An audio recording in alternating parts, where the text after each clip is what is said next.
Dear friends, कैसे हैं आप सब। सबसे पहले मैं अपने हर बढ़ते हुए सब्सक्राइबर को थैंक्स कहती हूँ, जिनकी वजह से मुझे आगे बढ़ने का मोटिवेशन मिलता है।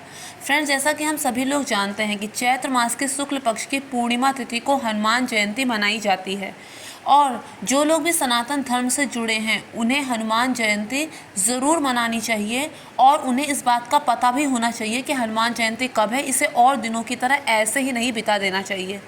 दूसरी और सबसे ज़रूरी बात यह है कि जो लोग ये कहते हैं कि 24 घंटे में उनके पास 1-2 मिनट का भी समय नहीं है, उनके पास 5 मिनट का समय भी नहीं है पूजा पाठ के लिए, वो इतने ज़्यादा बिजी हैं, इतने ज़्यादा अपने कर्तव्यों का पालन कर रहे हैं, तो ये वीडियो उनके लिए नहीं है। वो लोग प्लीज़ इस वीडियो को स्किप करके आगे चले जाएं। ये वीडियो उनके लिए जो लोग पूजा पाठ से जुड़े हैं और या फिर जो लोग इन चीज़ों में इंटरेस्ट रखते हैं।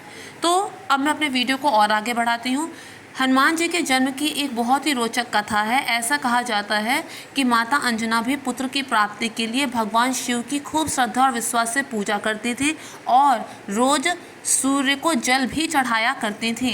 एक दिन की बात है जिस दिन महाराज दशरथ ने अपने यहाँ यज्ञ का आयोजन किया था, जिसमें से अग्निदेव साक्षात प्रकट हुए थे और उन्होंने तीनों रानियों को, कौशल्या, कैकई और सुमित्रा, इन तीनों रानियों को खीर प्रदान की थी, जिसे खाकर राम, लक्ष्मण और भरत शत्रुघ्न का जन्म हुआ था।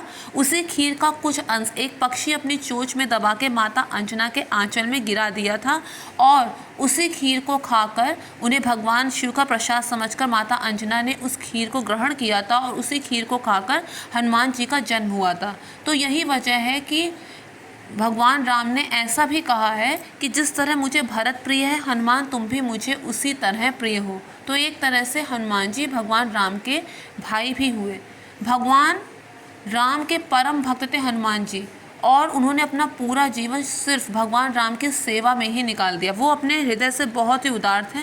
तो इसलिए बहुत ज़रूरी है कि हनुमान जयंती में हम भी अपने लिए, अपने मन में थोड़ी सी उदारता लाएं और जो गरीब हैं, दीन दुखी हैं, उन्हें अन्न आदि का दान करके हनुमान जी को प्रसन्न करें। हनुमान जी को प्रसन्न करने के लिए सुंदरकांड का पाठ भी किया जाता है, हनुमान चालीसा पढ़ी जाती है, बजरंग बाण पढ़ा जाता है, हनुमान जी के नामों का जप किया जाता है। भगवान राम की स्तुति को करने से भी हनुमान जी बहुत प्रसन्न होते हैं, इसलिए इस दिन भगवान राम की भी स्तुति की जाती है। अपने सामर्थ्य अनुसार जितनी पूजा आपसे हो सके उतनी पूजा इस दिन ज़रूर करनी चाहिए। अब हर पूजा हम पूरे तामझाम के साथ नहीं कर सकते कि खूब डेकोरेशन कर ली, खूब सारा सामान मंगा लिया या फिर खूब सारा दान का सामान निकाल दिया। हर पूजा हम ऐसे नहीं कर सकते, लेकिन जितना अपने में सामर्थ्य, जितना कर सकते हैं उतना तो हमें करना ही चाहिए। सब कुछ होने के बावजूद भी अगर हम नहीं करना चाहते तो इससे बड़ी विडंबना कोई दूसरी नहीं होती। हनुमान जी को लेकर एक और ही बहुत ही अच्छा प्रसंग है कि तुलसीदास जी को जो भगवान राम का दर्शन हुआ था और उन्हें प्रेरणा मिली थी कि वो रामचरितमानस को लिखें, उसके पीछे हनुमान जी का बहुत बड़ा योगदान रहा है। पहली बात तो ये है कि तुलसीदास जी के जन्म के समय उनके साथ जिस तरह की घटनाएं हुई थी आप लोग अच्छी तरह जानते हो। अगर आप लोग नहीं जानते तो आप मेरे बीते वीडियोस में देख सकते हैं। मेरा एक बहुत पुराना वीडियो था जिसमें मैंने आपको तुलसीदास जी के जन्म की सारी बातों को बताया था। तो तुलसीदास जी को मारने के लिए कलि पुरुष ने बहुत प्रयास किया था, लेकिन हर बार हनुमान जी ने वहाँ से तुलसीदास जी को बचाया था। और इसके अलावा एक बार जब तुलसीदास जी ने हनुमान जी से कहा कि मुझे भगवान राम से मिलना है, तो उन्होंने कहा ठीक है, मैं तुम्हें उनसे मिलाऊंगा। और जब भगवान राम खुद चंदन का तिलक लगवाने तुलसीदास जी के घाट पर पहुँचे, तुलसीदास जी के पास पहुँचे, जब वो घाट के किनारे सबको चंदन का तिलक लगा रहे थे, तो जो हनुमान जी थे उन्होंने ही तोते का रूप धारण करके तुलसीदास जी को इशारा किया था कि चित्रकूट के घाट पर भई संतन की भीड़, तुलसीदास चंदन घिसे तिलक लेत रघुवीर। तो तब वो भगवान राम को पहचान पाए थे और उसके बाद भगवान राम ने ही उन्हें रामचरितमानस को लिखने की, जिससे जन कल्याण हो सके, उन्हें प्रेरणा दी थी, उनसे कहा था, और उसके बाद ही रामचरितमानस जन जन तक पहुंची थी। इसके अलावा हनुमान जी के बारे में एक और ही बहुत रोचक प्रसंग है कि एक बार माता सीता अपने माथे पे सिंदूर लगा रही थी, अपनी मांग में सिंदूर भर रही थी, तो तभी हनुमान जी ने उन्हें ऐसा करते देख लिया। उन्होंने पूछा ये क्या है, इसे लगाने से क्या होता है। माता सीता ने कहा कि ऐसा करने से भगवान राम बहुत प्रसन्न होते हैं और उनकी उम्र भी बढ़ती है। तो हनुमान जी ने सोचा कि मेरे स्वामी तो भगवान राम ही हैं, तो उन्होंने अपने पूरे शरीर में सिंदूर लगाया कि ऐसा करने से भगवान बहुत प्रसन्न होंगे और उनकी आयु भी बढ़ेगी। तब भगवान राम ने खुश होकर उन्हें वरदान दिया था कि जो भी कोई तुम्हें सिंदूर चढ़ाएगा उसे मेरी कृपा भी मिलेगी। ऐसा कहा जाता है कि कलयुग में हनुमान जी अभी भी हैं। हनुमान जी चिरंजीवी हैं और वो कलयुग में अभी भी हैं। और जहाँ जहाँ भी भगवान राम की पूजा होती है, जहाँ जहाँ भी रामायण पढ़ी जाती है, वहाँ वो किसी न किसी रूप में ज़रूर आते हैं। कहते हैं कि हनुमान जी का जो स्वरूप है वो चिंता, भय, मृत्यु का भय, रोग, शोक, इन सभी चीज़ों का नाश कर देता है। इसके अलावा ये भी कहा जाता है हनुमान जी के 5 मुख हैं। हनुमान जी ने 5 मुख क्यों, उन्होंने पाँच सिर वाला मुख क्यों धारण किया था? इसके पीछे क्या कारण था? जब अहिरावण भगवान राम को उठाकर पाताल में ले गया था तो अहिरावण को मारना इतना सरल नहीं था। कहा जाता है कि 5 दीपक जल रहे थे, उन 5 दीपकों को एक साथ बुझाने पर ही उसकी मृत्यु हो सकती थी। तो उसके लिए उन्होंने 5 दिशाओं में अपने 5 मुख धारण किए थे और उन्हें एक साथ उन दीपक को बुझा दिया था। उसके बाद ही भगवान राम ने अहिरावण को मारा था। तो इस तरह से उन्हें पंचमुखी हनुमान भी कहते हैं और कहते हैं कि पंचमुखी हनुमान जी का चित्र अपने घर में लगाने से कोई बुरी बला घर में नहीं आती है, नज़र दोष का भी निवारण होता है, कोई टोने टुटके या बुरी शक्ति का प्रभाव नहीं पड़ता। पर पता नहीं क्यों इसके विपरीत लोग कार्य करते हैं। इविल आई लगा देंगे, नज़र बट्टू लगा देंगे, कोई जूता टांग देगा, कोई कुछ। भगवान का नाम लिखने में क्या शर्म आती है?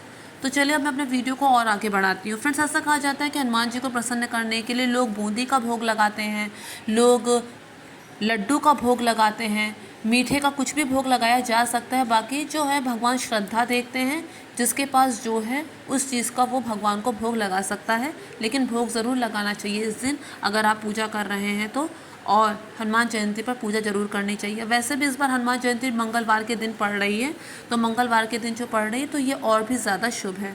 इसके अलावा एक बहुत पुरानी कहावत है कि जो माधव सेवा है वो मानव सेवा में ही निहित है। अगर आप मानव सेवा करते हैं तो माधव सेवा भी हो जाती है। कहते हैं कि हनुमान जी का जो हृदय है बड़ा ही उदार है, इसलिए हमें भी हमेशा लोगों के लिए उदारता दिखानी चाहिए। जो दीनहीन है, गरीब है, ज़रूरतमंद है, उनकी सहायता करनी चाहिए। लेकिन आमतौर पर लोग क्या करते हैं, जहाँ से उन्हें कुछ पाने की उम्मीद होती है उसी को देते हैं ताकि उन्हें बदले में रिटर्न गिफ्ट में मिले। ऐसा नहीं करना चाहिए क्योंकि इसका कोई फ़ायदा नहीं है।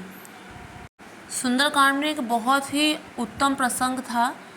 जैसा कि हम सभी लोग जानते हैं कि कोई ऐसा कार्य नहीं जो हनुमान जी के द्वारा ना हो सके। उनसे ज़्यादा बल किसी में नहीं, सबसे ज़्यादा विद्या के निधि तो वही थे।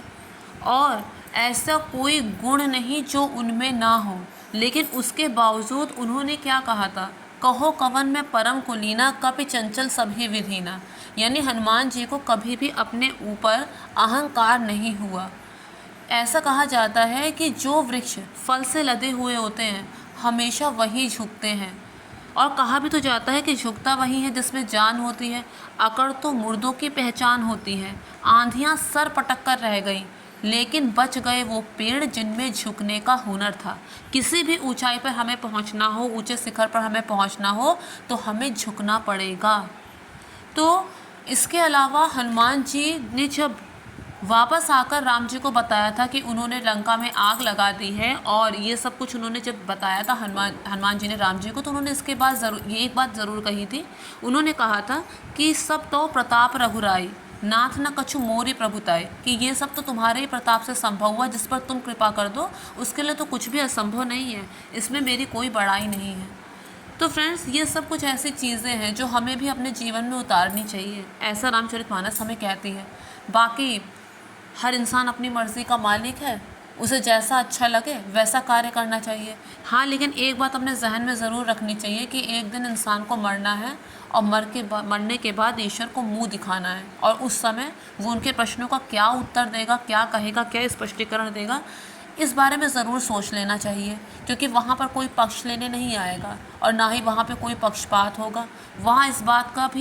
वहाँ पर इस बात से भी कोई फ़र्क नहीं पड़ेगा कि कौन कितना तेज है, कौन अपनी बात को कितने अच्छे से रख सकता है। वहाँ अगर कोई सही है तो वो सही है और कोई गलत है तो वो सही है, तो वो गलत है। तो फ्रेंड्स मुझे उम्मीद है कि आपको मेरा ये वीडियो पसंद आया होगा, और अगर पसंद आया तो मेक श्योर मेरे चैनल को सब्सक्राइब, वीडियो को लाइक और शेयर ज़रूर कीजिएगा friends. Thank you friends, thank you so much.